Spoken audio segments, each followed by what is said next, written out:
আসসালামু আলাইকুম। নমস্কার প্রিয় বন্ধু বান্ধবীরা ও সমাজের গ্রামবাসীরা, আমি আসরউদ্দিন আহমেদ। বাবার নাম তাইজউদ্দিন আহমেদ, দাদার নাম মইজউদ্দিন। আমার জীবনের একটি গল্প আপনাদের কাছে শেয়ার করতে যাচ্ছি। আমার বাবা তাইজউদ্দিন আহমেদ কর্মসূত্রে একজন সাইকেল মেকার ও তার পাশাপাশি একজন সে ঠিকাদারও বটে। তিনি বরবিটা নিবাসী ইদু মিয়া সাহেবের বড় কন্যা সবিরুন্নেসাকে বিয়ে করে গড়ে তোলে। ওনার গর্ভে দুটি সন্তান জন্ম নেয়। বড় মেয়েটির নাম সাফাতুন্নেসা এবং ছোট ছেলেটির নাম আসরউদ্দিন আহমেদ, আমি নিজেই। আমাদের সংসার খুব ভালো যাচ্ছিল। আমার বাবার আর্থিক অবস্থা সচ্ছল ছিল। আমাদের সংসারে কোনো কাজে ভেজাল ছিল না। আস্তে আস্তে আমাদের সংসারের ঘোর অন্ধকার নেমে আসলো। আমার দাদিমা, পিসিমা দুজনে আমার মার সাথে খুব ঝগড়া করত।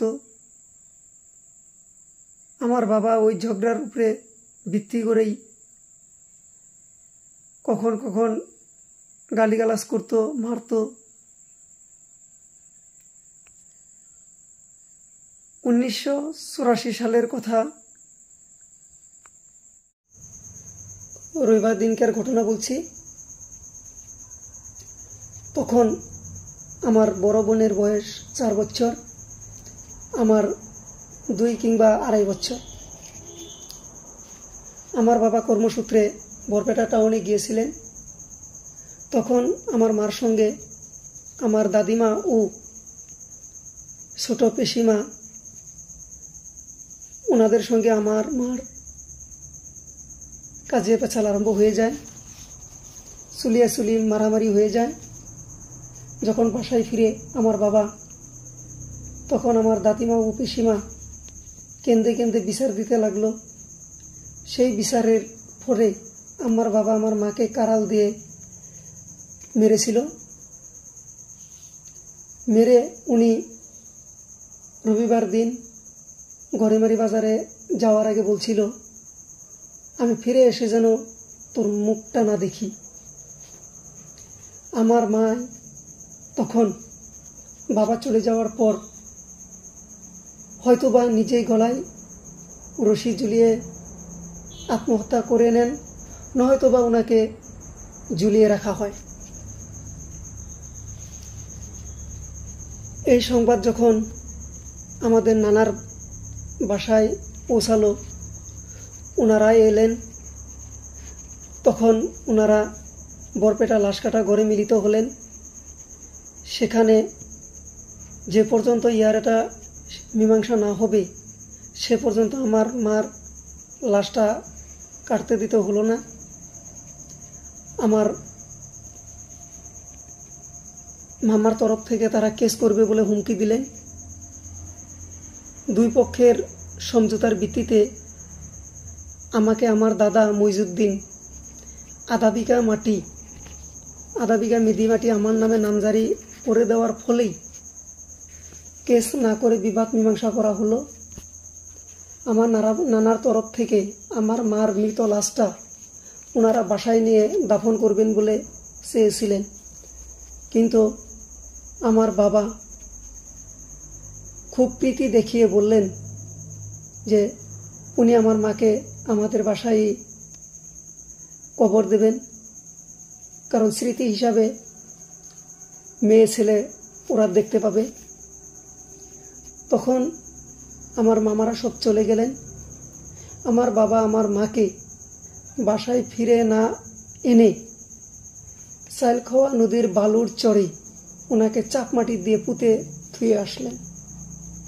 এর 2 মাস পর আমার বাবা নতুন করে বিয়ে করলেন। আবার আমার মার মামাতো বোনকে। ওনার বাড়ি আমার নানার বাড়ির বগলে যেটা গ্রাম ছিল ওই গ্রামেই ছিল। আমার মাসির ওই বাসায় আসা যাওয়া ছিল, সেই জন্য আমার বাবা ওনাকেই পছন্দ করলো। ওনাকে আমার সৎমা হিসেবে বাসায় তুললেন। আমার সৎমা আমাদের দুই ছোট বোনকে খুব আদর যত্ন করে লালন পালন করলেন। গ্রামবাসীরা প্রশংসা করল। ওনার গর্ভে দুটি সন্তান জন্ম নিলেন। বড় ছেলেটি আফাজউদ্দিন আহমেদ, ছোট মেয়েটি জয়তুন্নেসা। তার নিজস্ব ছেলে মেয়ে যখন আস্তে আস্তে বড় হতে লাগলো, তখন দৃশ্যপটটা আস্তে আস্তে বদলে গেল। আমার বড় বোন তখন বয়স বাড়তে লাগলো। আমরা দুই ভাই বোন তখন এলপি স্কুল পাশ করে এমই স্কুলে গেলাম। আমার মায়ে আমার বড় বোনকে বিয়ে দিতে বলল। আমার বড় বোন আর আমি দুইজন স্কুলে ভালো লেখাপড়া ছিলাম। আমরা দুইজন, কেউ রোল নম্বর 1, কেউ রোল নম্বর 2 ছিলাম। খুব ভালো ছাত্র ছিলাম দুজন। বাবা মাকে সান্ত্বনা দিয়ে বলল, তুমি চিন্তা করো না, আমি ওকে তাড়াতাড়ি বাসার থেকে বিদায় করছি। খালি একজন ঠেলাওয়ালা রিক্সাওয়ালা যাই পাইক না কেন তার হাতে ওকে তুলে দিয়ে আমি বাসার থেকে তাড়িয়ে দেব। আর সেই সময় আমাদের সংসারও অভাব অনাটন বেড়ে গিয়েছিল। আমার বোনের যখন 13 বছর, তখন ওনাকে বিয়ে দিয়ে ফেলা হয়। ওনাকে বিয়ে দেওয়ার পর আমি রয়ে গেলাম একা। আমি খুব কষ্টে নিজে এরি ক্ষেতের ধান কাটা কামলা দিয়ে এবং চাচাদের বাসায় ওনাদেরকে মাটি কাটা কাম করে টাকা রোজগার করে আমি আমার লেখাপড়ার খরচ চালাতাম। আমাদের সমাজবাসীরা আমাকে ফিতরার টাকাও দান করত, কেননা আমি লেখাপড়া ভালো ছিলাম। সমাজের সবার আশীর্বাদ আমার মাথার উপরে ছিল। আমি যখন মেট্রিক দেই তখন আমার বাসা আগুন লেগে পুড়ে গেছিল। আমাদের বাসার নিকটবর্তী এক মহান ব্যক্তি আব্দুল মোতালেব সাহাব, ওনার বাড়িতে আমাকে আশ্রয় দিতেন। ওনার বাড়িতে থেকে ওনার ছোট ছেলে মতিয়ার রহমান, ওর সাথে একসঙ্গে থেকে আমরা মেট্রিক পরীক্ষা দেওয়া শুরু করলাম। তো সবার আশীর্বাদে মেট্রিকের রেজাল্ট আমার ভালো হয়ে গেল। আমি ফার্স্ট ডিভিশনে পাস করলাম। ইচ্ছা ছিল সায়েন্স পড়ব বলে, কিন্তু কি করব, টাকার অভাব, বাসাবাড়ির অবস্থা ভালো না। নিজে ইচ্ছা করেই আর্টসে ভর্তি হলাম। হায়ার সেকেন্ডারি পাস করলাম। ডিগ্রিতে এডমিশন নিলাম। ডিগ্রিতে পড়া চালু থাকা অবস্থায় আমার খরচাপাতি চালানো অল্প জুলুম হয়ে গেল। আমি কর্মসংস্থান খুঁজতে আরম্ভ করলাম। ঠিক সেই সময় 2004 সালে আসাম সরকারের সর্বশিক্ষা মিশনের অন্তর্গত এলপি স্কুলে শিক্ষা সারথী 1 পদে আমি অ্যাপ্লাই করে আমি শিক্ষা সারথী 1 হয়ে গেলাম। তখন আমার মাননি ছিল 1000 টাকা। সির্ফ 11 মাসের জন্য আমি নিযুক্তি পেলাম। 1311 নম্বর পশ্চিম জাহরপাম প্রাথমিক বিদ্যালয়ে। ঠিক তার আগেই আমাদের বস্তিবাড়ি 2004 সালে বড় বানে ভেঙে গেল, সব উঠে গেল। আমরা নিঃস্ব হয়ে আমাদের ছোট চাচা আবুল বাসারের বাসায় গিয়ে শরণাপন্ন হই। ওখানে বাসা বেঁধে আমরা থাকতে লাগলাম। আমি 1311 নম্বর পশ্চিম জাহরপাম এলপি স্কুলে শিক্ষকতা করতে শুরু করলাম। আমার পারফরমেন্স দেখে ওই গ্রামবাসীরা আমাকে ওনাদের ছেলে মেয়েকে টিউশন পড়াতে বলল। আমি টিউশনে হাত দিলাম। তখন আমার টাকা সংখ্যাটা বেশি আসতে লাগলো। একটা সময় 11 মাসের চাকরিটা আমার চলে গেল। তখন গ্রামবাসীরা এবং কি স্কুলের এসএমসি কমিটিরা তারা মিটিং বসে আমাকে কমিটির তরফ থেকে মাত্র 300 টাকার বিনিময়ে আমাকে ওনারা রেখে দেন। আমি 300 টাকা মাইনায় ওই স্কুলে খাটনি খাটতাম এবং ওই স্কুলের আশেপাশে যত ছেলেবেলে ছিল সেগুলোকে আমি টিউশন করে আমি আমার পরিবার চালাতাম।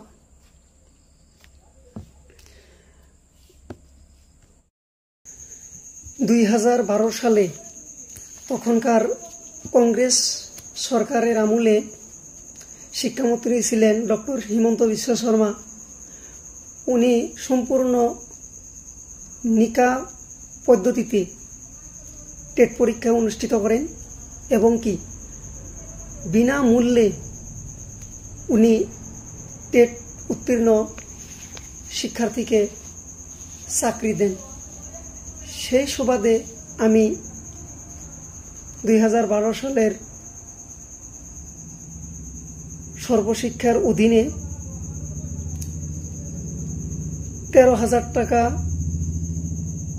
মাসিক বেতনে আমি এলপি স্কুলে ঠিকাভিত্তিক চাকরি পেয়ে যাই। তখন আমার যখন চাকরি হয়ে গেল, তার আগ পর্যন্ত আমাদের সংসারে কোনো ঝামেলা ছিল না। চাকরিটা হওয়ার পর থেকে আমাদের সংসার উলটপালট হয়ে গেল। আমার ছোট ভাইয়ে ব্যাংক থেকে 25,000 টাকা লোন নিয়ে এলো, যেটা আমি গুণাক্ষরও জানতে পেলাম না। 2 মাস পর যখন আমাদের ছোট বোন জয়তন্নেসা আমাকে বলল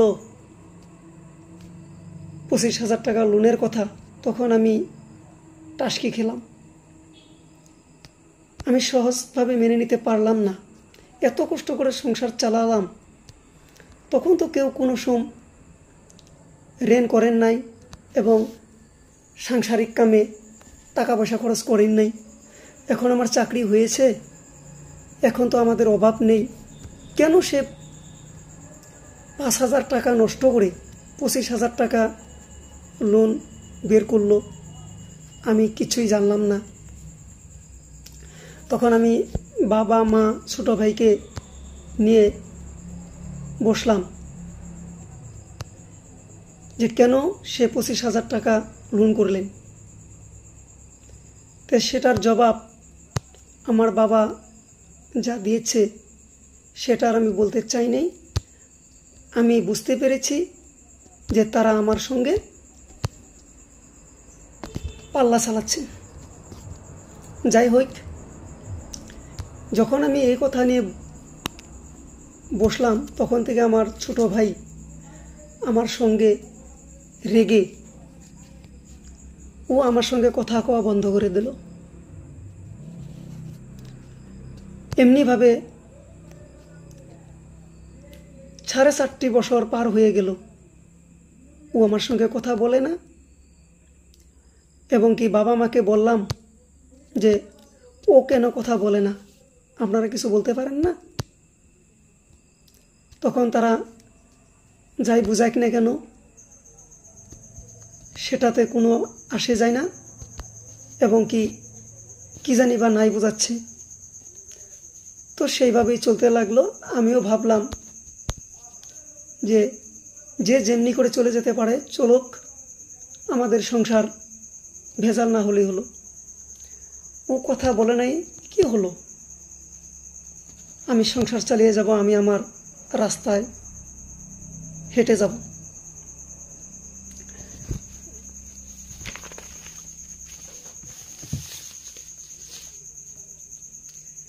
দুই 2014 সালে আমি বিয়ে করব বলে ঠিক করি। তখন আমাদের বাসা ছিল আমাদের ছোট চাচা আবুল বাসারের বাসায়। এখানে যেহেতু 2004 সালে বড় বানে আমাদের বস্তি বাড়ি মাটি উঠিয়ে গিয়েছিল, আমি ঠিক বস্তি বাড়ির সামনে রাস্তার পাশে 100 না পাট্টাতে আমি প্রচুর টাকা খরচ করে বেটি বেঁধে ঘরবাড়ি ঠিক করে নিই এবং কি আমি বিয়েটাও করে ফেলি। এরপর আমি বহুত টাকা খরচ করে ঘরবাড়ি মেরামতি করতে লাগলাম, কেউ 2 পয়সা দিল না। কিন্তু আমাকে না জানিয়ে ছোট ভাইয়ের মালয়েশিয়া কোম্পানিতে জব পাবে বলে 1.5 লক্ষ টাকা দালালের হাতে তুলে দিল। 6 মাস পরে সেটা ভুয়া বলে পরিচিত হলো এবং কি টাকাগুলো মারা গেল। বিয়ের 1 বছর পর আমার বউ বলতে লাগলো, একটি বাসায় 2টি ভাই থাকে, কেউ কার সঙ্গে কথা বলে না, আমার ভালো লাগে না, আপনারা মিলে যান। আমি বললাম যে আমি তো কোনো দোষ করিনি, আমি তো ওকে আজ পর্যন্ত কোনো উল্টো হাতের চর মারি নেই এবং কি গালিগালাজ করি নেই। সে আমার সঙ্গে কথা বলে না, না বলুক, আমি কেন বলবো, আমি তো কোনো দোষ করিনি। ও অভিমান করে থাকুক। তখন ছোট ভাই কি করলো, আমাকে কোনো কথা না জানিয়ে, কোনো কথা শেয়ার না করে ছাপড়া অনন্য প্রভা একাডেমিকে একটি শেয়ার কিনে নিলেন। টাকা ঋণ করে। তখন আমার বউয়ে ওর জন্য নিবেদন করলো যে ওর ঋণের কিছু অর্ধেক অংশ তুমি চালিয়ে দাও, ও ভবিষ্যতে ইনকাম করে স্বাবলম্বী হতে পারলে তোমার টাকা ফেরত দেবে। আমি বউয়ের আবদার মেনে নিয়ে ওকে ওর ঋণের 50% টাকা আমি দিয়ে দেই। টাকা পেয়ে পর লোকটা বেড়ে গেল। ও নিজেই একাই স্কুল করবে বলে সিদ্ধান্ত করে অনন্য প্রভা একাডেমি থেকে বের হয়ে এসে উপজাহরপাম গম্বুজওয়ালা জামে মসজিদের সম্মুখে একটি উইজডম একাডেমি নামে ব্যক্তিগত স্কুল খুলে নেয়। সেটা সম্পর্কে আমি গুণাক্ষরে জানতে পারতাম না। সমস্ত টাকা ঋণ করে সেই স্কুল খুলে নিল, আমাকে জানালো না, আমি কিছুই বুঝতেও পারলাম না। স্কুলটা ওরা করে নিল আমাকে সম্পূর্ণ আন্ধারে রেখে। আমি প্রতিবাদ করিনি, ওরা যে রকমে ভালো চলতে পারে চলতে থাক, আমার কোনো ক্ষতি হবে না। 2 মাসের পর হঠাৎ করে বাবা আমাকে 2 লক্ষ টাকা চেতে লাগলো। আমি বললাম, টাকা দিয়ে আপনি কি করবেন? আমি তো সংসার চালিয়ে যাচ্ছি, এখানে তো টাকার কোনো দরকার নেই। উনি বলল, বহুত টাকা ঋণ করে ও স্কুল করেছে, টাকা দিতে হবে। আমি বললাম, কেন আপনারা ঋণ করতে সময় তো আমাকে কিছুই বলেন নাই, আর আমি যে আপনাদেরকে এখন টাকা দিব, আমি গোটা সংসারটা চালাচ্ছি, আমার বেমার আজার আছে, আমার পরিবারের বেমার আজার আছে, আমরা দুইজনেই চলতে লাগবো, আমাদের সংসার চলতে লাগবো, 2টি বোন বিয়ে দিচ্ছি, তাদেরকেও টানতে লাগে আমার। কিন্তু আমি 2 লক্ষ টাকা একবারে তো দিতে পারবো না, আমি এত টাকা কোথায় পাবো? তখন বাবা আমাকে খুব গালিগালাজ পারলো। সেখান থেকে বাবা আমাকে আরও খারাপ পেতে লাগলো, মা আমাকে আরও খারাপ পেতে লাগলো, ছোটো ভাইও আমাকে খারাপ পেতে লাগলো। এইরকম করে আমার জীবন চলতে লাগলো। আপনারা সবাই জানেন কোভিড-19 করোনা ভাইরাসের মহামারী এসেছিল দেশে। সেই সময় সকল অনুষ্ঠান বন্ধ ছিল। আমার ছোট ভাই বাবা ওনারা 2 জন মিলে বরপেটা মহাজনের কাছ থেকে প্রচুর টাকা সুদে এনেছিল।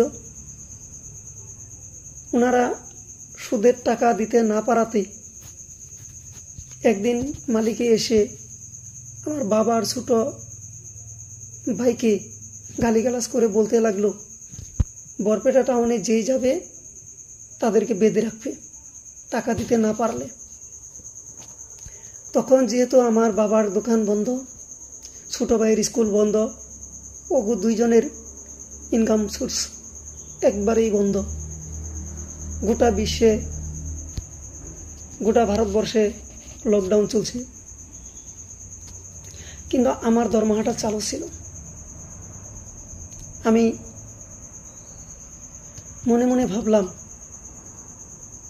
যে এদেরকে যদি বেঁধে রাখে আমার ইজ্জত যাবে। সেই জন্য আমি এত টাকা কোথায় পাই? আমার কাছে কিছু নগদ টাকা ছিল, আর আমি অন্য মহাজনের কাছ থেকে টাকা ধার করে আনি বাবার হাতে দিয়ে দিলাম যে আপনারা ওই মহাজনের ঋণগুলো শোধ করে দিন।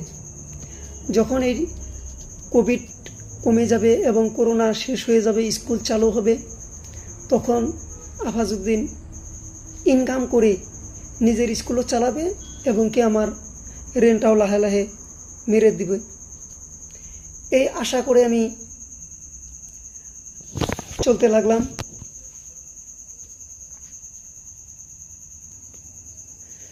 আমার জীবনে আরও একটি দুঃখের ঘটনা ঘটে গেল। আমার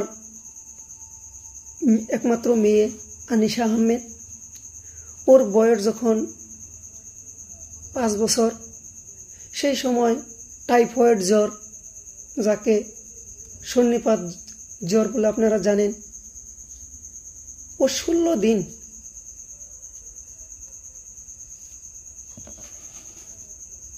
বেমারে পড়েছিলেন। সেই সময় ও দুর্বল হতে হতে হতে হতে ওর দেহ নষ্ট হয়ে গেছিল। যাই হোক, উপরওয়ালার কৃপাতে ওর বেমার লাহে লাহে সুস্থ হলো। কিন্তু লাহে লাহে আমরা দেখতে পেলাম কথা বলতে পারে না এবং কি এক জায়গায় বসে থাকতে পারে না, ছটফট করতে লাগে, ভাঙচুর করে, দৌড়াদৌড়ি করে, ভালো মন্দ কিছু বাছ বিচার বুঝে না। আমরা ওকে নিয়ে হতাশায় পড়ে গেলাম।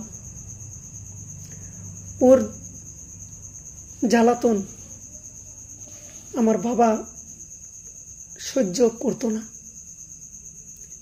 ঠিক তখনই আমাদের সংসারে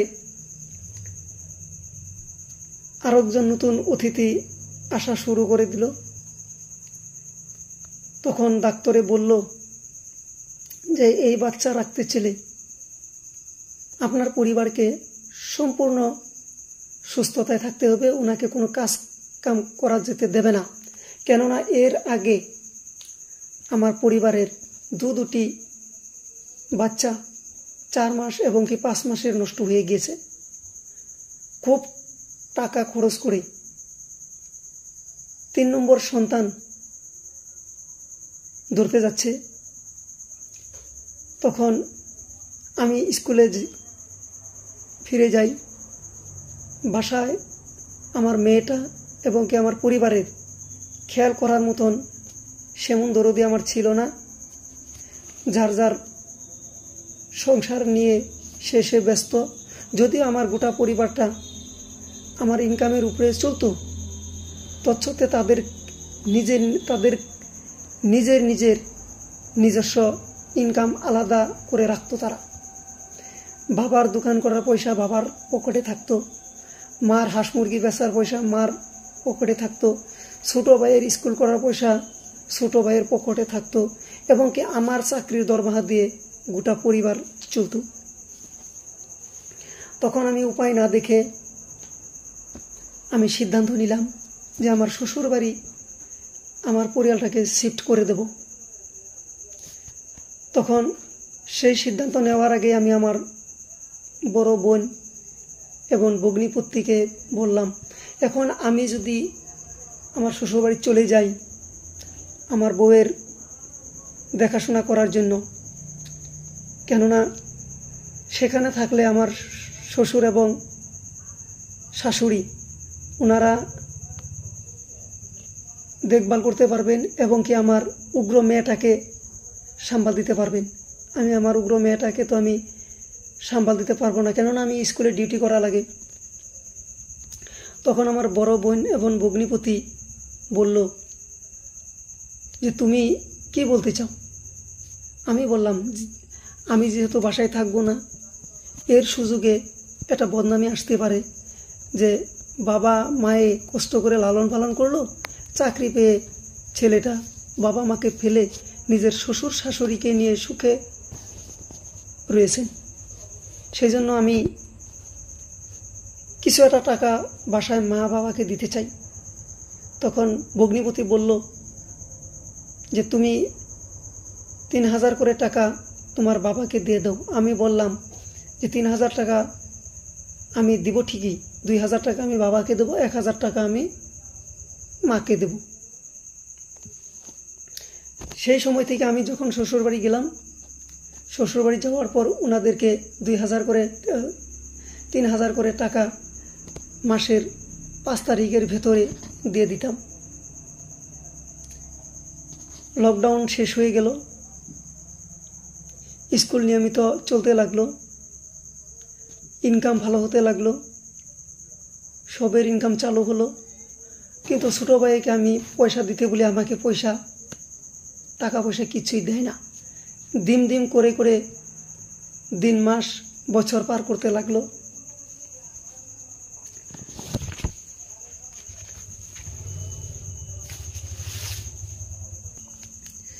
আমি বাবা মাকে দেওয়া 3000 টাকা একদিন দিতে আসলাম।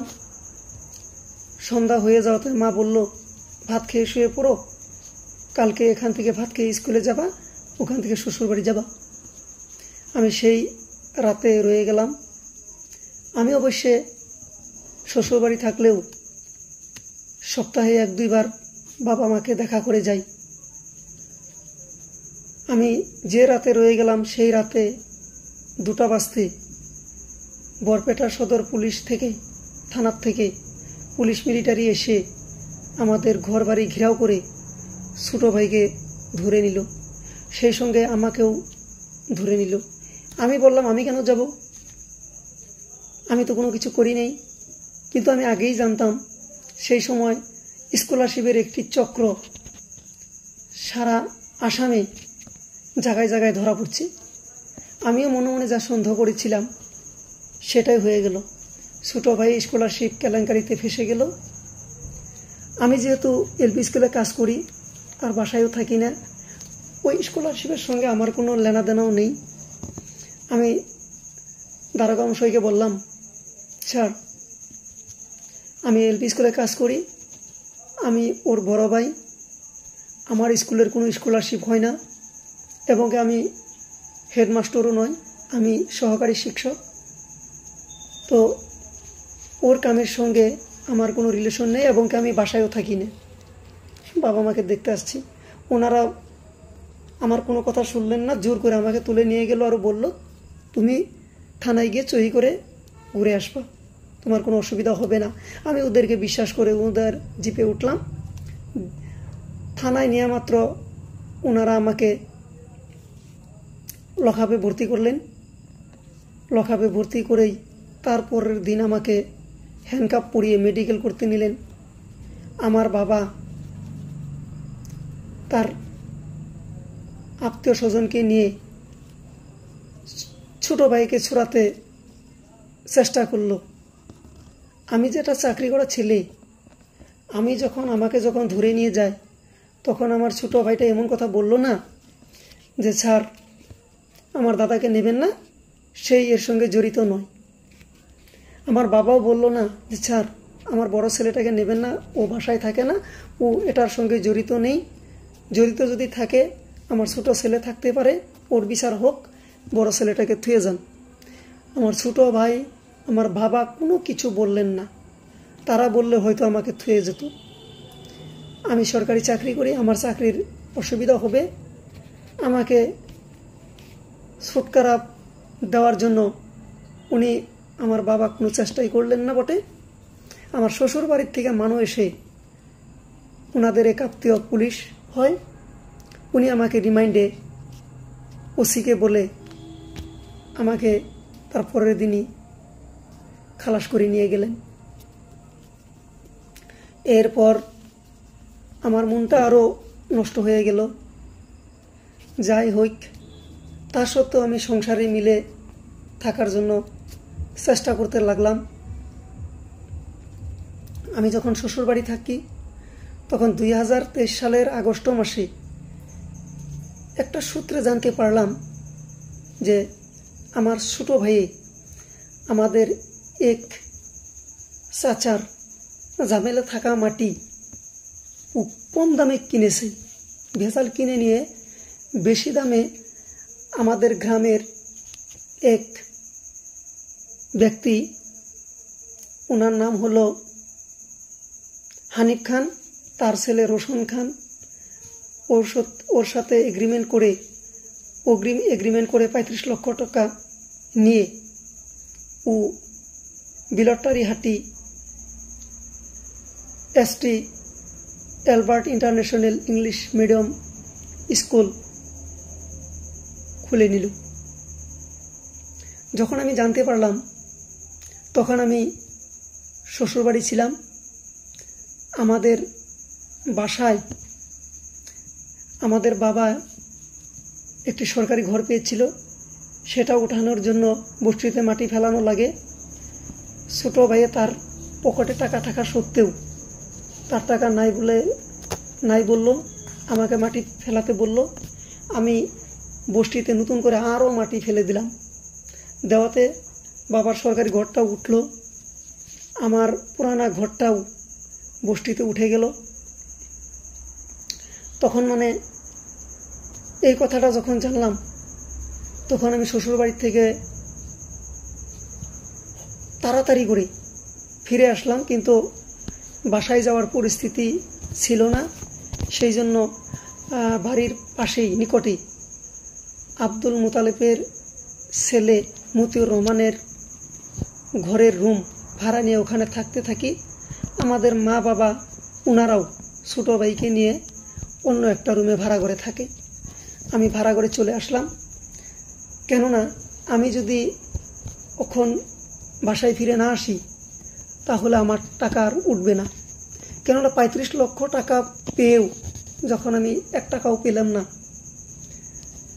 সেই জন্য আমি বাসায় এসে ইনাদেরকে বললাম যে আমার টাকা দিয়ে দেন, যদি আপনারা টাকা না দেন তাহলে আমার আর বাঁচা থাকার কোনো উপায় থাকবে না, আমি মরে যাব। তখন উপায়হীন হয়ে ছোটো ভাই আমাকে 3 লক্ষ টাকা দিয়ে দিল, আরও বলল বাকি হিসাবটা আমাকে করে হোয়াটসঅ্যাপে পাঠিয়ে দেন। আমি হিসাব করে আরও 9 লক্ষ টাকা পাবো, সেই হিসাবটা ওকে হোয়াটসঅ্যাপে পাঠিয়ে দিলাম। ও হিসাবটা বুঝে নিয়ে গেল এবং কি 3 মাস পরে আমার সমস্ত টাকা ও পরিশোধ করব বলে আমাকে জানিয়ে দিল।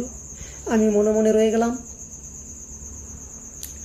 তার পিছনে হঠাৎ করে জানতে পারলাম রোশন খানের কাছে যে আমার বাবা নাকি আর আফাজ নাকি 1 বিঘা 8 লেসা মাটি এগ্রিমেন্ট করছে ওর সাথে বিক্রি সওদা করবো বলে। তখন আমার মাথা আরো নষ্ট হয়ে গেল যে 1 বিঘে 8 নেশা মাটি যদি বিক্রি করে ফেলে তাহলে তো আমি মাটি কোথায় পাবো?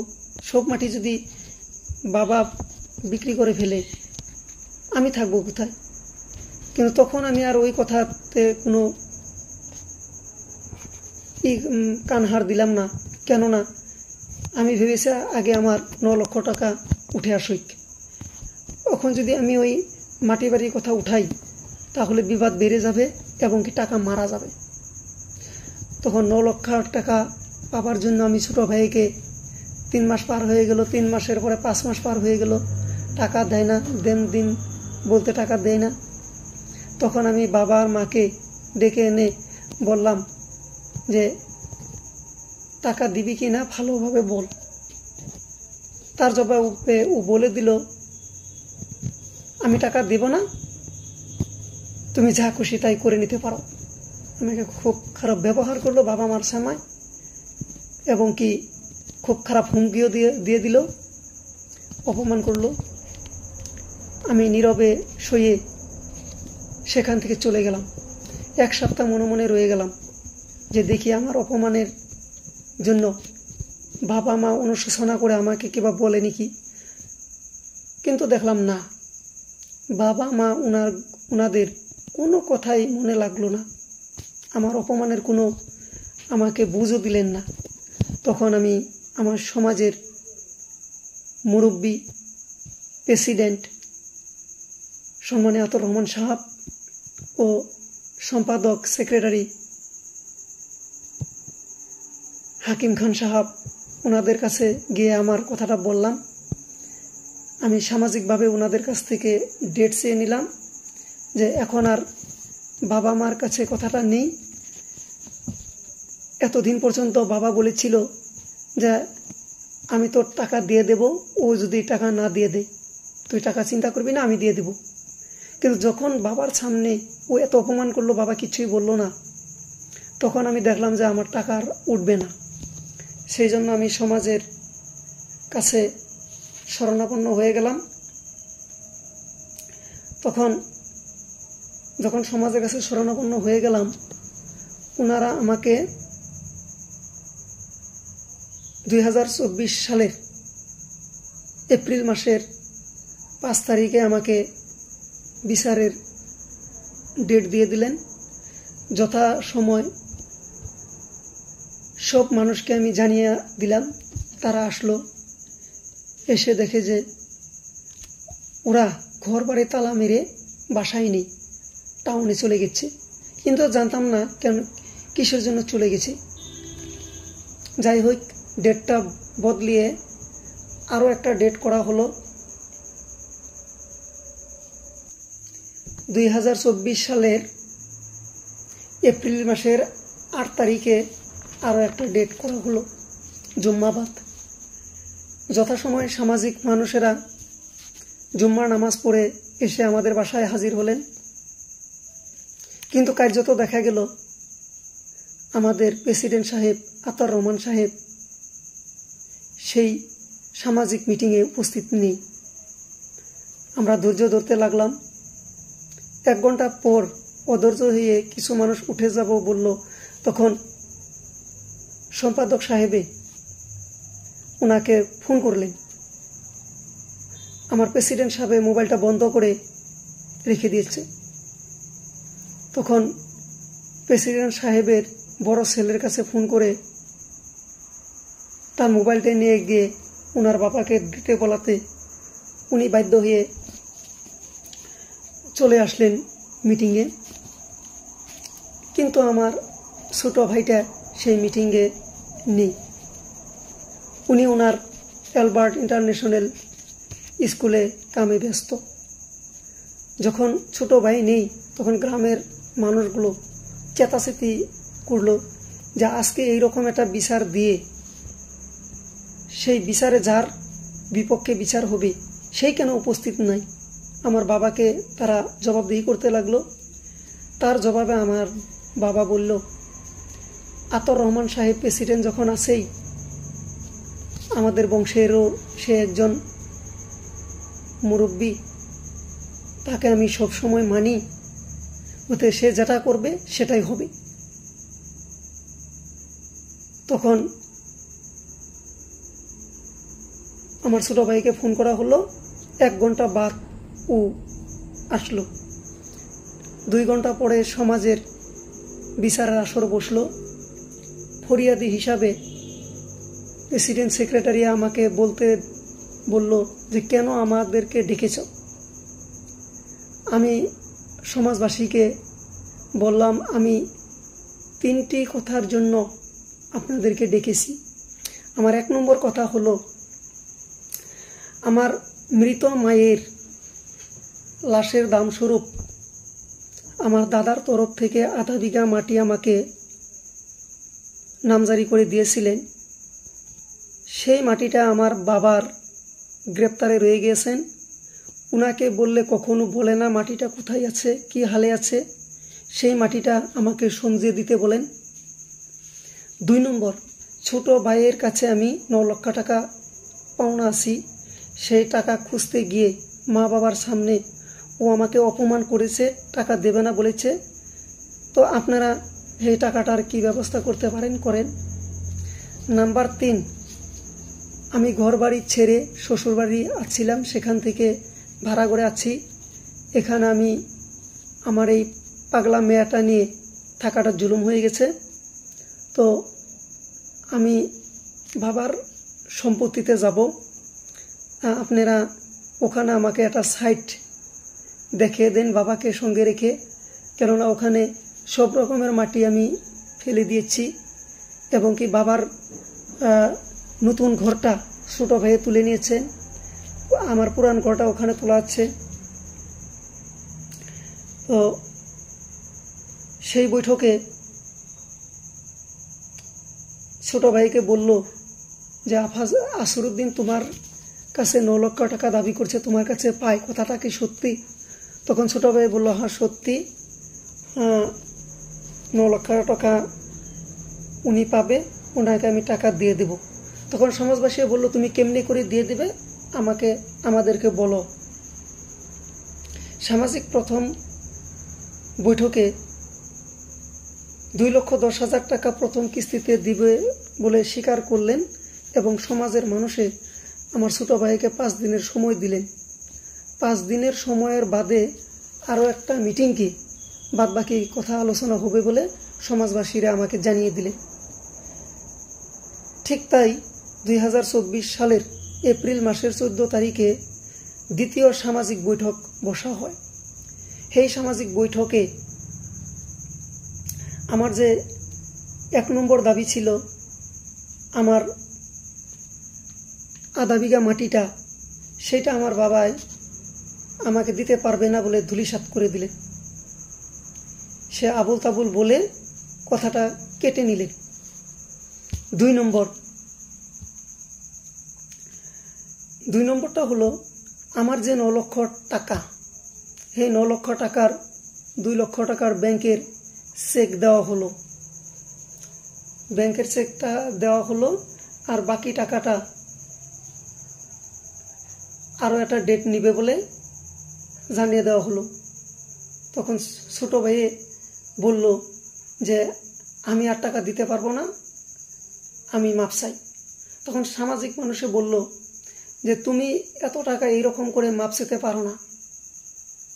সমাজের মানুষ আমাকে বলল তুমি কি বলবে? আমি বললাম যে ও যদি মাপ চেয়েছে লাগবে না আমার টাকা, 5 বছর হয়ে গেছে আমাকে ও টাকা দেয় নাই, এখনো বলছে টাকা দিতে পারবে না, মাপ চেয়েছে, লাগবে না আমার টাকা। তো সমাজবাসীরা দেখলো এটা অন্যায়, ঘোর অন্যায়। তখন সমাজবাসীরা বলল 2,10,000 টাকা যখন চেক দিয়েছে, বাকি টাকাটা কথা আমরা পরে আলোচনা করব, এখন আসি মাটির কথাটা বলার জন্য। তাই আমার বাবা মাটি আমাকে মেদি মাটি দিবেন না, সে 100 না পাট্টায় আমাকে ঘর বানিয়ে থাকতে বলে। আমি বললাম যে না, আমি তো ওই রকম করে টেম্পোরারি জায়গায় ঘর বানিয়ে কেমনে করে থাকবো, কেননা ওই মাটিটা সরকারে হাইওয়ের জন্য অধিগ্রহণ করে নিয়েছেন। আমার বাবা দুইটা কিস্তিতে ৭৫,০০০ করে টাকা পেয়েছেন। গতিকে ওই ১০০ পাটার মাটিটা এখন সরকারের যে হ্যান্ডটা প্রয়োজন হবে সেই হ্যান্ডে নিয়ে যাবে। তারপরে যে হ্যান্ডটা থাকবে সেখানে আমরা দখল করে থাকব। তখন সমাজের মানুষের সামনে, সমাজের কাছে যেহেতু আমি মাটি চেয়েছি, বাবা তার নিজের মাটি কম করে প্রকাশ করলো। সে বলল আমার ১৬ নেশা মাটি। গতিকে সমাজের লোকেরা বলল তো ৮ নেশা মাটি আফাজউদ্দিন পাবে, ৮ নেশা আসরউদ্দিন পাবে। তখন কেউ কোনো প্রতিবাদ করলো না, বাবাও মেনে নিলেন, আফাজও মেনে নিলেন। তখন আমি সমাজবাসীকে বললাম যে আমার বাবাকে জিজ্ঞেস করেন আমার বাবার মাটি ১৬ নেশায় আছে না আরও আছে। তখন আমার বাবা বলল যে না, আমার ১৬ নেশায় মাটি আছে। তখন আমি সমাজের মানুষের কাছে আমার বাবার মাটির জমাবন্দি কপি সব দিয়ে দিলাম। ওনারা দেখল ৩টি দাগের মাটি, 2টি মেদিপাট্টার দাগ, 1টি ১০০ পাট্টার দাগ। তো মেদিপাট্টাতে আছে ৬২ নেশা মাটি। সমাজের মানুষে আচরিত হয়ে গেল যে এমন করে মিথ্যা কথা বলে ১৬ নেশা থাকা বলে এখন বের হলো ৬২ নেশা। তখন ছোট ভাই লাভ দিয়ে বলল 1 ইঞ্চি মাটি আমি দেব না, কেননা এই মাটি আমি বাটোরা করে বার করেছি। তখন আমাদের সমাজের একজন ব্যক্তি মহিবুল ইসলাম, সে বলল তুমি তোমার বাবার মাটি বের করছো না তুমি অন্য কোথাও থেকে বের করেছো? এটা তোমার বাবার মাটি বটে, তো এই মাটি সমান সমান হবে। তখন সে আফাজ বলল যে এই মাটি বের করতে খরচাপাতি বড় ভাই দেই নেই। তো তখন সমাজের মানুষে বলল যে তুমি কেন খরচাপাতি দেও নেই? তুমি বলে খরচাপাতি দেও নেই। তখন আমি বললাম যে খরচাপাতি দেই নেই ঠিকই বটে, কিন্তু আমার কাছে ও খরচাপাতি চেয়েছিল। আমি যেহেতু তার আগেই বস্তিতে মাটি ফেলার জন্য বহুত টাকা খরচ করলাম, আর আমার এই মেন্টাল মেয়েটাকে নিয়ে আমি 2 বার বর্ধমান, ওয়েস্ট বেঙ্গল গিয়ে ট্রিটমেন্ট করতাম, সেই জন্য আমার হাতে টাকা নেই। ওকে বললাম যে ও বাবার মাটিটা ঠিক করুক, বাটোরা করুক, পরে খরচ 50-50 দিয়ে দেওয়া যাবে। তো তখন সমাজের মানুষে বলল যে তাহলে মাটি 31 নেশা আসরউদ্দিন পাবো, আর আফাজউদ্দিন যে খরচ করেছে তার আদা দিয়ে দিতে হবে। আমি বললাম ঠিক আছে। তখন 31 নেশা মাটি আমি পাবো বলে তখন খরচের হিসাব যখন সমাজের মানুষে জানতে চাইলেন, তখন ছোট ভাই বলল আমার 12 লক্ষ টাকা খরচ হয়েছে। এক হাস্যকর কথা, বাটোরা করতে 12 লক্ষ টাকা খরচ হয়। যাই হোক, সমাজের মানুষে হেটার কোনো প্রতিবাদ না করে আদা দিয়ে আমাকে দিতে বললেন। আমি রাজি হয়ে গেলাম। তো আমি 2,10,000 টাকা চেক দেওয়ার পরও 6,90,000 টাকা পেতাম। তো সমাজের লোকে বলল যা হোক 90,000 টাকাও দেওয়া লাগবে না, আফাজউদ্দিন এখান থেকে কেটে নিয়ে নিবে। তো আসরউদ্দিন রে আফাজউদ্দিন কেবল 2,10,000 টাকার চেকটা দিছে, সেটাই শেষ। এখনও 100 পাট্টাতে ঘরবাড়ি বানিয়ে থাকবেন, আর ভবিষ্যতে 31 নেশা মেদি মাটি বুক করে থাকবেন। বাবা মারা যাওয়ার পর ওনারা যার যার মাটি সমঝিয়ে বেড়া দিয়ে নিয়ে নেবেন। তো আমি ভাবলাম যে বড় একটা ক্যাচাল মিটে গেল, আমি এখন বাসায় যেতে পারবো। তা সত্ত্বেও আমার মনে একটা সন্দেহ জন্মেছিল যে আমার নিশ্চয়ই কিবা বিপদ আসবে। তখন আমি সহজতে যাই না, বাসায় বাড়ি না বানানোতে সমাজের লোকেরা বলল যে আমরা সমাজবাসীরা বইসে তোমাকে ওখানে যেতে বললাম, তুমি যাও না কেন? যাও। সমাজের লোকেরা আমাকে বারবার বোঝাতে আমি 20 দিন পরে আমি আমার বাসার কাজ শুরু করলাম। প্রায় 6-7 লক্ষ টাকা খরচ করে আমি ঘর বাড়ি বানিয়ে ফেলি, এবং কি নতুন ঘরে আমি উঠে গেলাম। যখন আমি উঠে গেলাম, তার আগে আরও একটা কথা রয়ে গেল, যে চেকটা যে দেওয়া হলো, সেই চেকটা ব্যাংকে নিয়ে আমি জমা দেওয়াতে আমার অ্যাকাউন্ট থেকে আরও 400 টাকা মাইনাস হয়ে গেল। কেননা ছোটো ভাইয়ে সমাজের সম্মুখে আমাকে বাউন্স চেক দিয়েছেন। সেই কথাটা আমি সমাজের মানুষকে বললাম, ছোটো ভাইকে বললাম, ও বলল আমি আপনার টাকা দিয়ে দিব। কিন্তু 1-2 করে ও 3 মাস কাটিয়ে দিল, ও আমাকে টাকা দেয় না। আমি সমাজের লোকেদেরকে বললাম, প্রেসিডেন্ট সেক্রেটারিকে বললাম, আপনারা আমাকে ইয়ার উচিত বিচার দেন। আমাকে কেন বাউন্স চেক দিয়ে দিল, আমার টাকাটি আমি কেন পাইনি। যেহেতু আমি আমার বাবার সম্পত্তিতে আমি ঘরবাড়ি বানাবার পারমিশন পেয়েছি, তো এখন আমার 2,10,000 টাকা হলেই যাবে। সমাজের লোকেরা আমাকে কোনো ডেট দিল না। যখন ডেট দিল না, আমিও বিরক্ত হয়ে আমি 2,10,000 টাকা ছেড়েই দিলাম। আমার বন্ধুবান্ধবরা বলল, তুমি বাউন্স চেক দিয়ে কেস করে দাও। আমি তাদেরকে বললাম, আমি কেস করে শত্রুতা বাড়াতে চাই না। কেননা আমি যদি কেস করি, আমার বাবা মা হয়তো কিবা অঘটন তাদেরকে ঘটে যেতে পারে। তার জন্যে সারা জীবন আমি পস্তাতে হবে। যাই হোক, আমার 2,10,000 টাকা যাই যাক, আমার ও টাকা যদি ও না দেব, আমি এই নিয়ে আর বিতর্ক করব না। তখন আমার নতুন বাসায় আমি যখন আসলাম, আসার পর 1 সপ্তাহ পরে আমি জমাবন্দি কপি নেটে খুঁজে বার করলাম। জমাবন্দি কপি বার করে আমি অজ্ঞান হয়ে গেলাম। আমি দেখি যে আমার বাপের যত সম্পত্তি আছে, মেদিপাট্টার মাটি, সবগুলো ছোট ভাইয়ে খরিদ্দার সূত্রে বাবার কাছ থেকে নিয়ে গেছে। তখন আমি দেখলাম যে আমি 9 লক্ষ টাকা খরচ করি, আমি 6-7 লক্ষ টাকা খরচ করে এত ঘরবাড়ি বানালাম। বিয়ের সময় আমি বস্তিতে মাটি ফেলে ঘরবাড়ি করছিলাম, এবং কি কমপ্লিট একটা ফিশারির উপরে এত মাটি ফেলিয়ে আমি ঘরবাড়ি করলাম।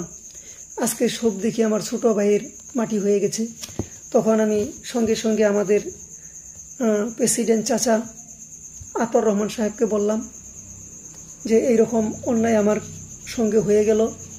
আপনারা সমাজে বসেই আমাকে বস্তিতে যেতে দিয়েছেন। তখন তো বাবার নামে মাটি ছিল। আমি অনুরূপ কথা আমি সেক্রেটারি সাহেব সম্মানীয় হাকিম খান, ওনাকেও বললাম যে আপনারাই সামাজিকভাবে বসে আমাকে 31 নাস্তা মেদি মাটি আমি পাবো বলে 100 না পাট্টায় ঘরবাড়ি বানিয়ে রয়ে গেলাম। আপনাকে কথার বাইলট করেই কেন আমার সমস্ত মাটি জমিন ছোট ভাইকে দিয়ে দিল, আমার জন্য কিছু রাখলো না কেন? ইয়ার বিচার চাই। ওনাদের পিছে পিছে আমি ঘুরতে থাকি, ডেট খুঁজতে থাকি, বিভিন্ন অজুহাতে আমি ডেট পাই না। এমনি করতে করতে দিন চলে গেল। আমি সমাজের লোকের পিছে পিছে ঘুরতে লাগলাম। তখন অবশেষে সম্পাদক সাহেব সম্মানীয় হাকিম খান সাহেব, ওনার তৎপরতায় আমি একটি সামাজিক ডেট পেতে সক্ষম হলাম। কিন্তু আমাদের আতর রহমান সাহেব চাচা, তিনি খুব একটা আমার কথায় গুরুত্ব দিত না। 2024 সালের জুলাই মাসের 14 তারিখে তৃতীয়বারের মতো সামাজিক বৈঠক বসা হয় পূব জাহরপাম আঞ্চলিক এমই মাদ্রাসাতে। যথাসময় সব লোক এসে হাজির হয়, 40-50 জন লোক এসে হাজির হলো। কিন্তু আমার বাবা নেই, আমার ছোট ভাই নেই। আমি অবাক হয়ে গেলাম যে যার বিরুদ্ধে আমি বিচার চেয়েছি সেই 2 জন লোক নেই। যাই হোক, আমার বড় বোনকে বললাম বাবাকে বাসার থেকে নিয়ে আসুন। আসলো। ছোট ভাইকে ফোন করলাম, ও ফোনটা তুলল না। ক্ষণেক পরে দেখি ও স্কুলের সামনে দিয়ে গেল, কিন্তু আমাদের আতর রহমান সাহেব চাচাকে সমাজের লোকেরা বলল যে আফাজউদ্দিন বাসায় আছে, আপনি একটা ফোন করেন। তখন আতর রহমান সাহেব চাচা ফোন না করে স্থানীয় মুরব্বী আব্দুল মুতালিব সাহেবকে অন্য একজনের মোবাইল দিয়ে ফোন করতে দিলেন। সেই ফোনে আমার বাবার হাতে তুলে দিলেন। বাবাই যখন ফোন করে বাবাই যখন ছোট ভাইকে ফোন লাগালো যে এখানে সব লোকে বসছে, তোকে আসতে বলছে। ছোট ভাই খুব অসভ্য ভাষা দিয়ে গালি পেরে বলল, তোমাকে ওই জায়গায় কে যেতে বলেছে? নোংরা ভাষা বলল। তার জন্য সমাজের কিছু দুই একজন লোক উত্তালপাড়ল হয়ে বলল যে আমাদেরকে এত অপমান করলো, এত সাহস কোথায় পেল? যাই হোক, তখন কথা চালিয়ে নেওয়া আরম্ভ করলো, আমাকে বলতে দিল। আমি বললাম, সেই প্রথম দিন যা বলছিলাম তাই বললাম। সমাজের লোকেরা আমার যে 9 লক্ষ টাকা, সেই কথাটা এড়িয়ে চললেন। খালি চেকের প্রসঙ্গে কিছু গালিগালাজ করলেন। কিন্তু গালিগালাজ করলে কি হবে? যে লোকটা এই সমস্ত নাটের গুরু আফাজউদ্দিন, সেই লোকটাই থাকছে না বিচারের সালিশে। এখন যে লোকটা আমার বাবা আছে, সে এখন একটা রাবার স্টাম্প। তাকে আফাজ যেভাবে ব্যবহার করে সেইভাবেই সে বলতে বাধ্য হয়। যাই হোক, সমাজের অনুরোধ বিনোরোধে আমার বাবা আমাকে 10 নেশা মাটি, যেহেতু তার নামে কোনো মাটি নেই, সমস্ত মাটি সে ছোট পোলাকে দিয়ে দিয়েছেন। তো সমাজের অনুরোধে 10 নেশা মাটি আমাকে দিবে বলে 10 দিন সময় নিলেন। যে সমাজের লোকেরা বলল, এই 10 দিনের ভিতরে আপনি যদি আপনার বড় ছেলে আসরউদ্দিনকে মাটি দেওয়ার প্রসেসিং চালিয়ে যেতে পারেন তাহলে আমাদের কোনো আপত্তি নেই। আর যদি আপনি 10 দিনের ভিতরে না পারেন তাহলে 11 দিনের দিন আমরা আরও একবার সালিশ বসবো। সেখানে বসে আপনাকে যেখানে যেখানে চহি করতে বলবো আপনি চহি করবেন। আর আমরা সামাজিক থেকে 4-5 জন মানুষ দিয়ে দেব, ওনারা যে আফাজের আসরউদ্দিনের প্রাপ্য মাটি ওনারা আদায় করে আমাদের সমাজের তরফ থেকে দিয়ে দেবেন।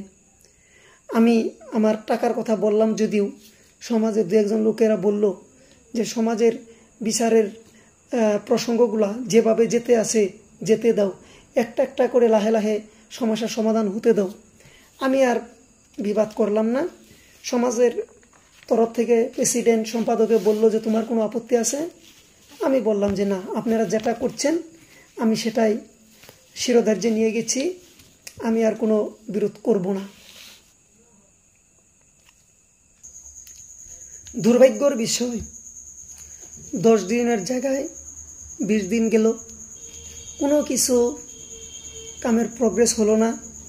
আমি 4র্থবারের জন্যে আমি বিচারের ডেট খুঁজতে লাগলাম যে 10 দিনের সময় দিয়েছে, পার হয়ে গেল, এখন পর্যন্ত কোনো কিছু হয়নি। তো আপনারা আমাকে কি করবেন? আর একটি ডেট দেন। আমি প্রেসিডেন্ট সাহেবের পাশে ঘুরতে লাগলাম, অর্থাৎ আমাদের চাচা আতর রহমান সাহেব, ওনার পাশে ঘুরতে লাগলাম। উনি আমাকে খুব একটা রেসপন্স দেন না, উনি কথাগুলো এড়িয়ে চলেন। উনি লাহে লাহে বলতে লাগলেন যে তোর বাবার সঙ্গে পারছি না। আমি বললাম বলে এই কথাটা আপনি আমাকে একলা না বলে আমাকে একটা সামাজিক ডেট দেন। সামাজিক ডেট দিয়ে ওই সামাজিক ডেটে ছোটো ভাই আপাসকে হাজির রাখার জন্য চেষ্টা করেন। কেমনে করে সে বাবার কাছে থেকে গোটা সম্পত্তি নিয়ে নিলেন, কি চালাকি করে আমি জানতে চাই।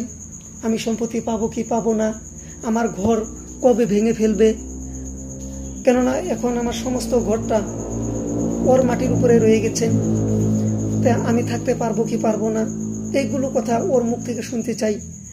আমার ভবিষ্যৎ কি হবে? তখন আমি বললাম একটি ডেট দেন। তো উনি বলল ঠিক আছে, আমি চেষ্টা করে দেখছি। অনুরূপভাবে আমি সম্পাদক সাহেবকে বললাম, উনিও বলল চেষ্টা করতে আসি, আমি দেখতে থাকি। আমি বললাম যে শিব একটিবারের মতন আপনারা ডেট দেন, আমি বাবার সম্পত্তি পাই বা না পাই আমার দুঃখ নেই, কারণ বাবার সম্পত্তি সে যদি ইচ্ছাকৃতভাবে তার একটি ছেলেকে বঞ্চিত করে আর একটি ছেলেকে খরিদ্দার সূত্রে দিয়ে দিচ্ছে, সে বেইমানি করেছেন, আমাকে সে চান না, তো আমার আর বলার কিছু নেই। কিন্তু আমার যে 9 লক্ষ টাকা আমার নিজের প্রাপ্য, সেটাকে আমাকে দিতে হবে। আর জেনে শুনে কেন আমাকে এত টাকা বাড়ি বানানোর নামে খরচ করালো? আমার বাবা তো ঠিক বলতেই পারতো, যেদিনকার সমাজের লোকেরা আমাকে 31 নেশা মাটি বুঝে দিয়ে দিল, সেদিনকার বলতেই পারতো যে না, আমি বড় পোলাকে আমি কোনো মাটি সম্পত্তি দেব না, ওকে আমি থাকতে দেব না। তাহলে তো আমার এত টাকা খরচ হতো না। এটা তো আমার বিচার লাগবে। আমি কিবা এটা আমি শুনতে চাই সমাজের মুখ থেকে, আমার বাবার মুখ থেকে, আমার ছোটো ভাইয়ের মুখ থেকে, সমাজের মাধ্যমে। এই এমনি করে একলা একলি আমাকে বলবে আশাগুলা বাদ দিয়ে তুমি কোর্ট কাছারিতে ঘুরতে থাকো। তখন আমি চাচাকে বললাম, এই কথাটা যদি আমাকে 3-4 মাস আগেই বলতেন, তাহলে কি জানি এই মাটিটা বেচাকিনি হতোই না, এই ছোটো ভাইয়ের খরিদ্দার সূত্রে নিতেই পারতো না। আমি আগেই কমপ্লেন করে থুয়ে দিতাম। আমি সমাজের উপরে ভর করে, সমাজের উপরে আস্থা রেখে আমি এখানে মনে মনে রয়েছি। সমাজের যেটা করে দিচ্ছে আমি সেটাই মেনে নিচ্ছি।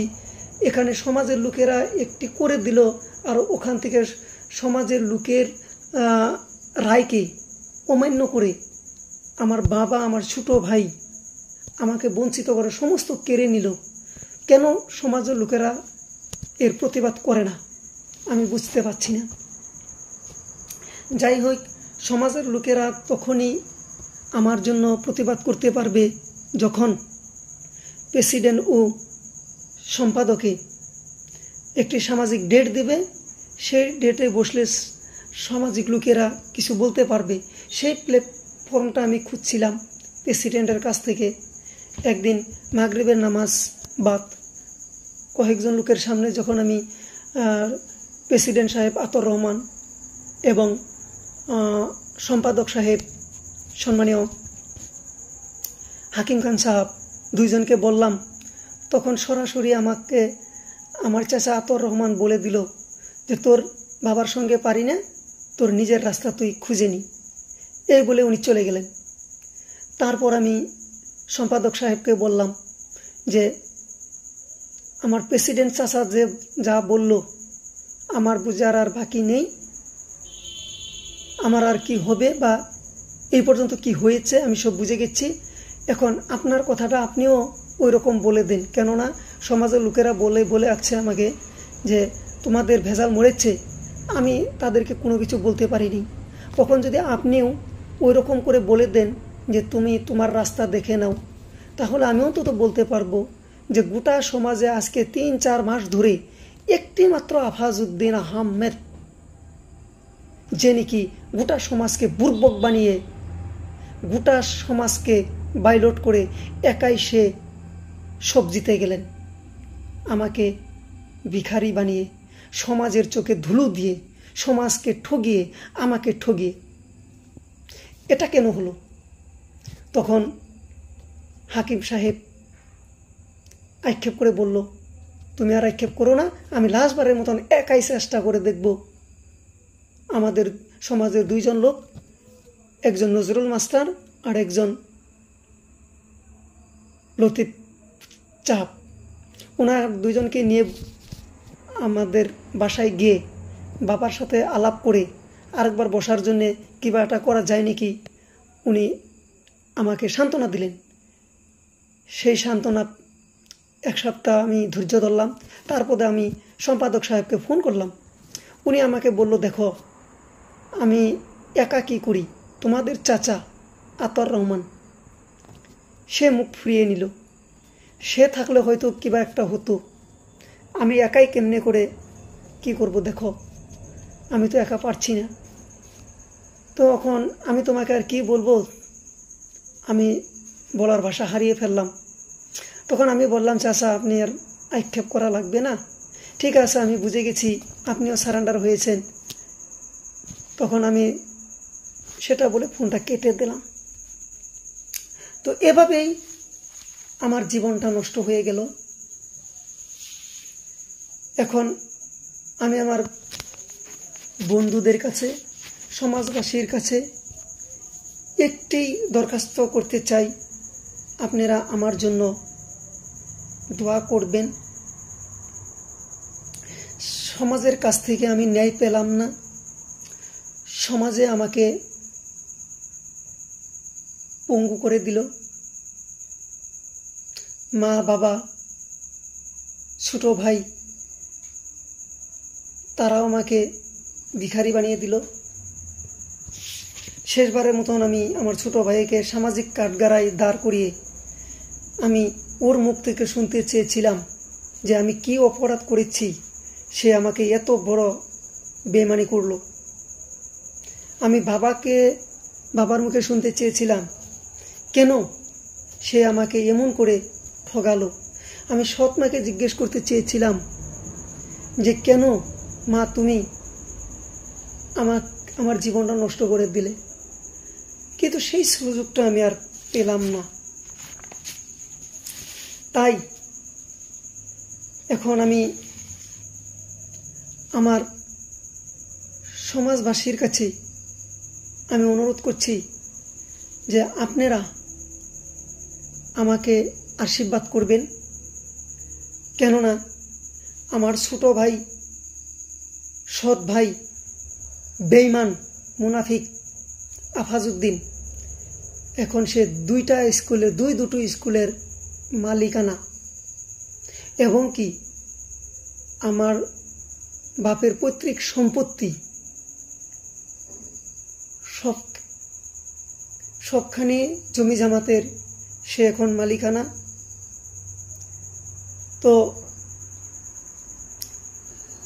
তার সব কিছু হয়েছে, আর এখন আমার কাছে আমার পাওনা টাকা নেই, আমার ঘর বাড়ি নেই। আমি এত কষ্ট করে টাকা জমিয়ে যে টাকা দিয়ে ঘর বাড়ি বানিয়েছি এগুলো ভাঙা হয়ে যাবে, কেননা এই ছোট ভাইয়ের সমস্ত মাটিগুলো ও বিক্রি করার জন্য এগ্রিমেন্ট করেছেন। ও বিক্রি করে দেওয়ার সঙ্গে সঙ্গেই আমার হয়তো এখানে থাকা জুলুম হয়ে যাবে। তাই ছোট ভাই যাকে আমি কষ্ট করে মানুষ করলাম, 2 বছর হয়েছে আমার মায়ে আমাকে জোর করে বিনা করে দিল, আমি আলাদা হয়ে গেলাম। আমি ভিন্ন হওয়ার সময় সংসারে যত বস্তু করেছিলাম কোনো একটা বস্তু নেইনি, সব ছেড়ে দিয়ে আমি সব নতুন করে কিনে নিচ্ছিলাম। আর এখন আমি এক পথের ভিখারির তুল্য হয়ে গেছি। সহায় সম্পত্তি সব হারিয়ে, কি উত্থান পতন, কি চমৎকার! 2 বছর বয়সেই, মাত্র 2 বছর আমি ভিন্ন হয়ে গেছি। 40টি বছর, আমার বর্তমান 42 বছর চলছে, 40 বছর এই সংসারে খেটে আমি যা করেছিলাম সব আমার ধুলোয় মিশে গেছে। আর 2 বছর হয়েছে আমার ছোট ভাই, সে কতই না প্রিয় ভাজন হলো। বাবা মাই আমাকে সব থেকে বঞ্চিত করে সব তাকে দিয়ে দিল। এটাই জীবন, এটাই আমার করুণ পরিণতি। তাই সকল দেশবাসী, গ্রামবাসী, সমাজবাসী, বন্ধু বান্ধবের কাছের থেকে আমি দোয়া চেয়েছি যাতে আমি শূন্য থেকে আপনাদের আশীর্বাদে লাহে লাহে এগিয়ে যেতে পারি। আপনাদের দোয়া আমার কাছে থাকবে। আমাকে যারা যারা সহায় সহযোগিতা করছেন তাদেরকে আমি কৃতজ্ঞতা জানাচ্ছি। এই যে আমি যতগুলো কথা বললাম, এখানে যদি ছোটোখাটো ভুল হয়ে গেছে আমি মাপ চেয়ে নিচ্ছি। আর আমার এই ঘটনা সংক্রান্তে কেউ যদি মনে দুঃখ পেয়েছেন আমাকে মাফ করে দিবেন। অবশ্যই আমার বাবা, আমার সৎ মা, সৎ ভাই, এনারা 3 জন আমার এই ভিডিওটা শোনা মাত্রেই ওনারা আরও আমার শত্রু হয়ে দাঁড়াবে। ওনারা সহজভাবে আমাকে আর মেনে নিতে পারবেন না। কিন্তু এগুলো কথা আমি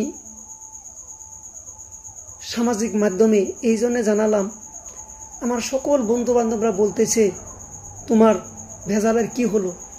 এখন দেখুন আমি একজন মানুষ, কয়জনকে বলবো যে আমার জীবনটা কি হয়ে গেল। সেই জন্য আমি আজকে সোশ্যাল মিডিয়াতে এইগুলো আপলোড করার বাধ্য হয়ে গেলাম। আপনাদের কাছে আরও একটা কথা জানাচ্ছি যে আমার সঙ্গে এই যেটা পারিবারিক সংক্রান্তে যেগুলো বিচার সালিশ হয়ে গেছে, সমস্ত বিচার সালিশের অডিও রেকর্ডিং আমার মোবাইলে মজুদ আছে। এবং কি আমার বাবাকে আমি এবং কি আমার বড় বোন বুঝাচ্ছিলাম সেগুলো, এবং আমি আমার সম্মানীয় গ্রামবাসী সম্মানীয় মোতালেব সাহেব ও ওনার ছেলে আমার বন্ধুবর মতিয়ার রহমান সাহেব, যাদের ঘরে আমরা 2 পক্ষেই ভাড়া থাকতাম, তারা যাতে বিবাদ আর না হয় তারা 2 জনেই আমার বাবাকে বুঝাইতে চেয়েছিল, কিন্তু আমার বাবা সেটাও মেনে নেয় নাই। সেগুলো রেকর্ডিংও আছে। সবগুলো রেকর্ডিং আমি ইউটিউবে আপলোড দিয়েছি এবং কি ফেসবুকে দিয়েছি। কেননা আমি সবাইকে জানাতে চাই যে আমার কাহিনীর থেকে আমার নাগাল যুবক আর কোনোদিন যাতে ধ্বংস হতে না হয়, তারা জানি সচেতন হয়।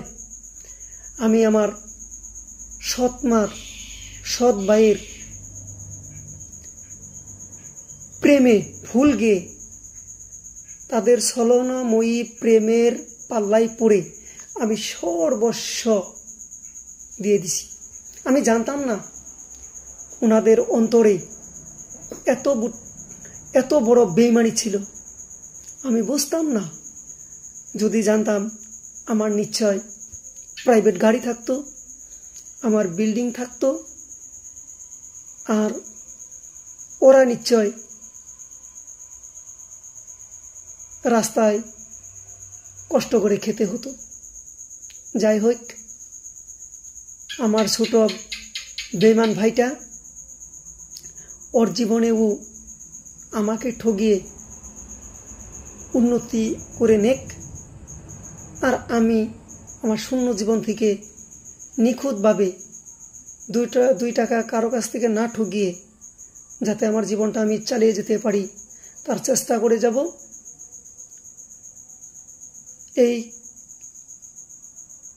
এইখানি বলেই আজকের ভিডিওটা আমি এখানেই সমাপ্ত করেছি। খুদা হাফিজ, ধন্যবাদ।